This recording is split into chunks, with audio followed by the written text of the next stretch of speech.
Hello,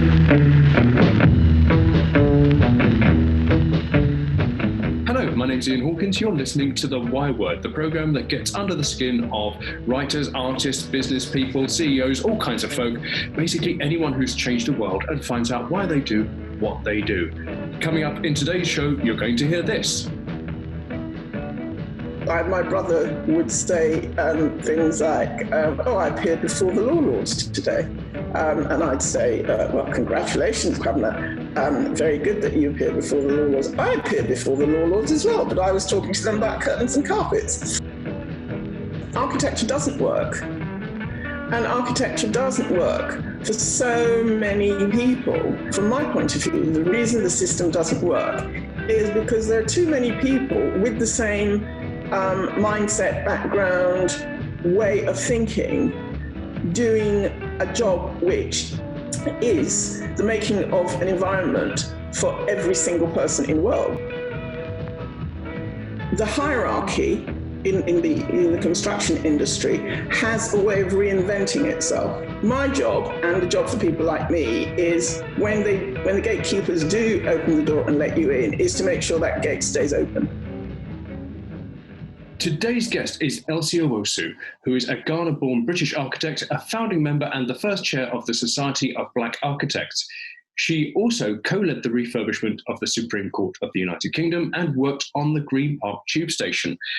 Elsie Owusu, thank you for joining us on The Y Word.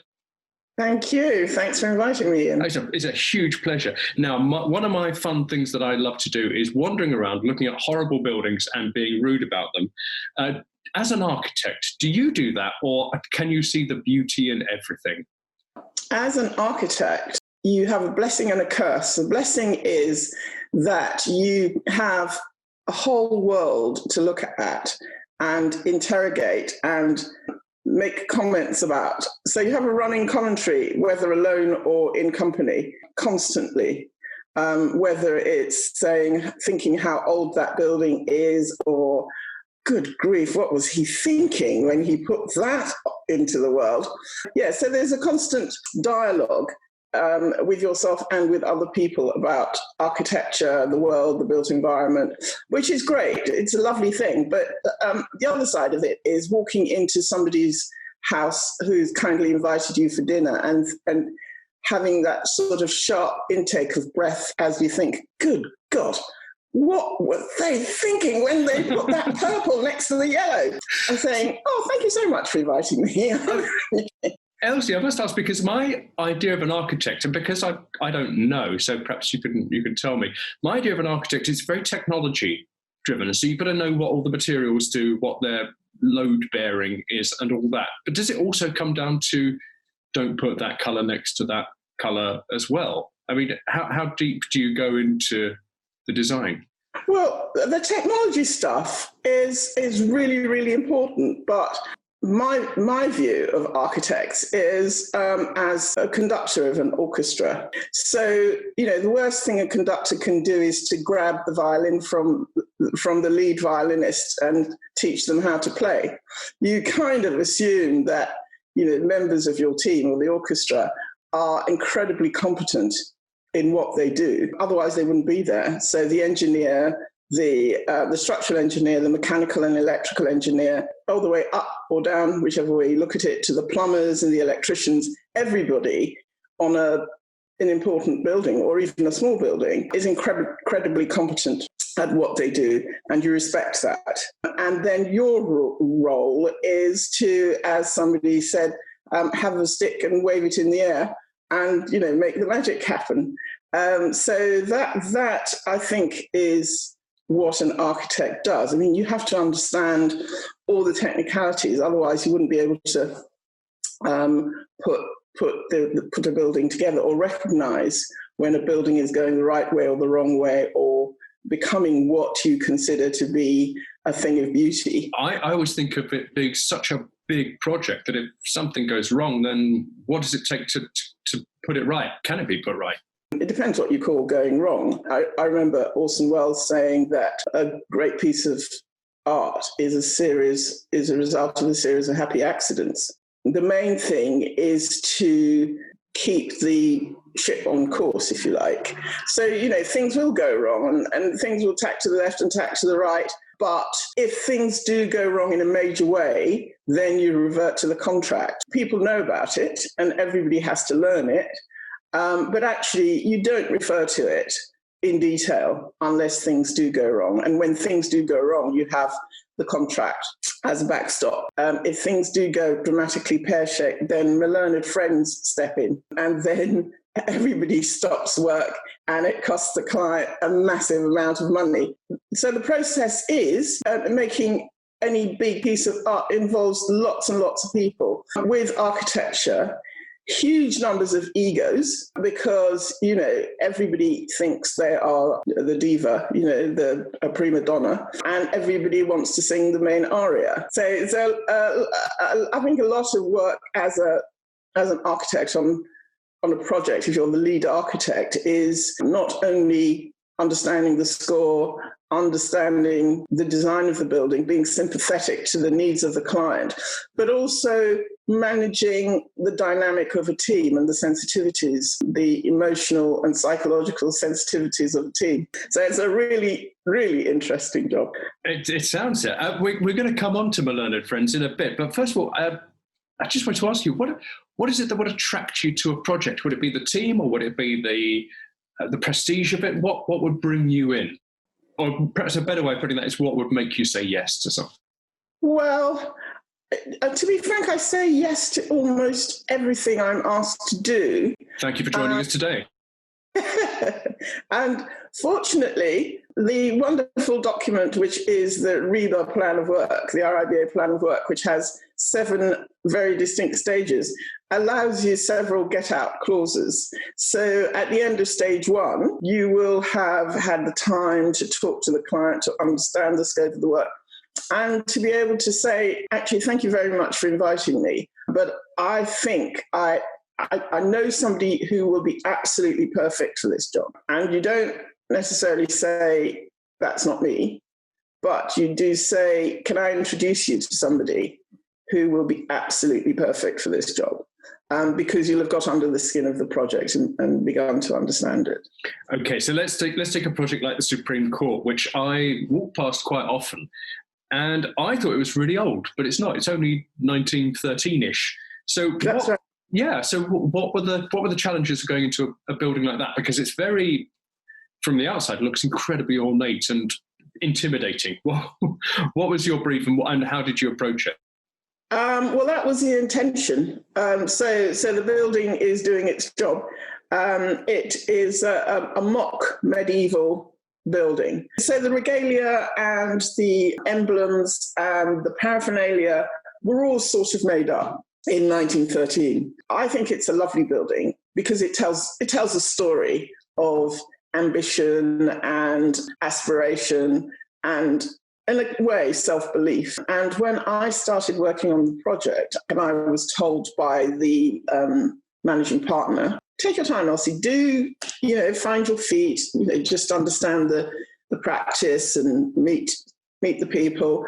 And then he said, within a matter of days, by the way, this is your team, and did I mention to you that you're doing a presentation to the law lords in 3 weeks' time, so you'd better get your skates on. I have lawyers in my family, so my niece is a lawyer, and my brother's a lawyer, and my father was training to be a lawyer.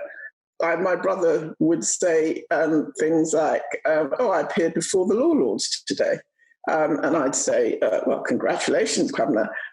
Very good that you appeared before the law lords. I appeared before the law lords as well, but I was talking to them about curtains and carpets. So it was a really daunting introduction to a big project. And the first thing was to go to the House of Lords and sit in one of those committee rooms upstairs, which is where the law lords used to work from. We sat in the committee rooms and we watched the law lords at work. And you just watched this withering put down of a very senior lawyer, very quietly by the law lords, gently, ever so gently, making you realise that you were probably, pretty low down in the evolutionary pecking order. We thought, crikey Moses, these are the people that we're going to have to work with. I had a lovely team, Chipiwa and Evan, and mostly young people, mainly Black, minority ethnic. And it was a lovely, lovely experience. I mean, you did get the occasional kind of withering comment, but they were just so helpful and positive and enthusiastic, and particularly Lady Hale, Baroness Hale, who was the chair of a committee called the Law Lords Design Committee, and Lord Hope and Lord Mance. And the three of them steered the bit that I was working on, which was the interiors, right the way through to conclusion. And it was just extraordinary to be, and a real privilege, actually, to sit with people who were undoubtedly the greatest legal minds in the UK in the 20th century. It was an extraordinary, life-changing experience for me. How was it, though? Because as I think you're brought in as the expert, and they're probably not used to not being the expert. So was that okay? Was there friction there? No, they were absolutely the experts, because they had been at the law all their lives, and they were the ones who knew what the purpose of the building was. For instance, if we looked at the law lords working in the House of Lords, they were seated around a horseshoe-shaped table. They found it incredibly difficult to communicate because it wasn't designed for that purpose. The way they described it was that it was a learned seminar on very fine points of law. So it was a conversation between the law lords and the advocates, and the law lords and each other. And their conversation was carried out silently. So they needed to be able to see each other. And the shape of the table around which they were sitting, that horseshoe shape, made it incredibly difficult for them to communicate. So we redesigned, in talking to them, we understood that the theatre of the room, the choreography of the room, had to allow them to see each other and to communicate with each other. So we changed that shape of the table from a horseshoe shape to a dish shape. And if you look at the Supreme Court, you'll see that the tables are all in a sort of flat dish shape. And that's so that they can see each other, so they can see the advocates and do their work. So in that sense, they were absolutely the experts. We could then say, well, if that's what you want to do, this is how we propose you can best do it. So the choreography of that room, each of those rooms is a little theatre with an entrance from backstage for the justices and an entrance from front of house, if you like, for the public and the advocates. So in the Supreme Court, we basically have three theatres for law. That's how I began to understand it. You know, the fact is that they were absolutely, and each person, each client is absolutely the expert. What I do as an architect is to respond to their expertise and translate that into built form. I'm fascinated by the notion of choreography, because I know you also did some public transport work in Ghana. And is that a similar thing about making sure you choreograph people around? And how are they different? How is it different in Ghana than it is from a project in the UK? I think the link between architecture and dance and architecture and music is a really important one. Now, I have no clue about being a conductor, so this is my sort of cod interpretation, but this is what it feels like to me. So the choreography of a room in which learned lawyers sit in order to have seminars about fine points of law is obviously different from a transport interchange, which is taking 23,000 people an hour in buses. But the principle of respecting the human being, using that space, and in order to do that, I think you have to respect and understand it sounds a little bit pompous, but the integrity of that person's physical being. You have to be able to make somebody in a wheelchair, who can be the most vulnerable person to use that space, as comfortable and as powerful as somebody who is, in quotation marks, fully able-bodied and a marathon runner. And that's where the choreography starts. As you can hear, Elsie Owusu is one of those deeply impressive people that always threatens to make me feel like I'm completely out of my depth with the interview. She just has this wonderful way of instilling confidence in herself more than anything else. And I wanted to find out what it is that had made her achieve so much more than so many other architects in the country. Elsie, you sound like somebody that likes to solve problems. I mean, that's all architecture is, isn't it? Finding out somebody's problems and solving it with their environment. Are you one of life's natural problem solvers? Well, I think the expression that my mother would use is, "You've always been a nosy Parker and you haven't changed." And I was asked the other day what was the most important book that I've ever read, and I think it was when I started in first year, and I had what we in those days were called a unit master. And the first book he gave us was a book called How Things Work. And it was a general thing, a general technical, it wasn't a technical book actually, it was about thinking about mechanisms and structures. And talking about structures and how things work as well, that feeds into your work with getting more women and black people into architecture, doesn't it? Because architecture works with male, pale people, or did do, and now that's changing. Is that a problem you've taken upon yourself to answer? Yeah, but the point is that architecture doesn't work. And architecture doesn't work for so many people. From my point of view, the reason the system doesn't work is because there are too many people with the same mindset, background, way of thinking, doing a job which is the making of an environment for every single person in the world. So if the environment is made by a small subset of the human population, a lot of people are going to fall through the cracks. So the system at the moment, at best undemocratic and at worst dangerous. It's not to do with necessarily with race or colour or creed, although that's very important because those are indicators and identifiers that we as human beings use in our fairly crude way. For me, the more diversity in architecture is about democratizing the process. Do you feel you're part of the establishment now? Do you still feel you're trying to put your mark on it, or do those two things run concurrently?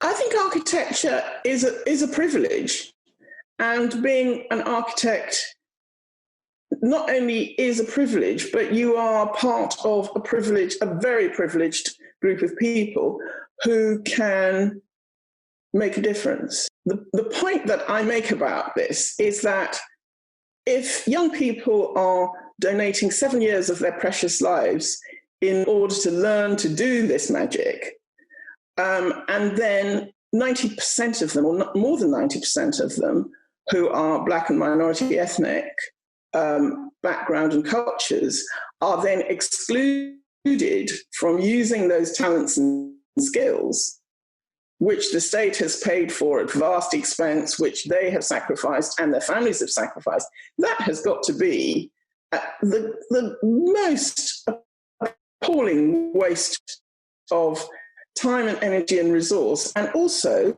loss to society in terms of what those young minds, those young talents can contribute. I think it's not only unfair and unjust, but a waste of resource. Everyone's losing in the loss of that diversity.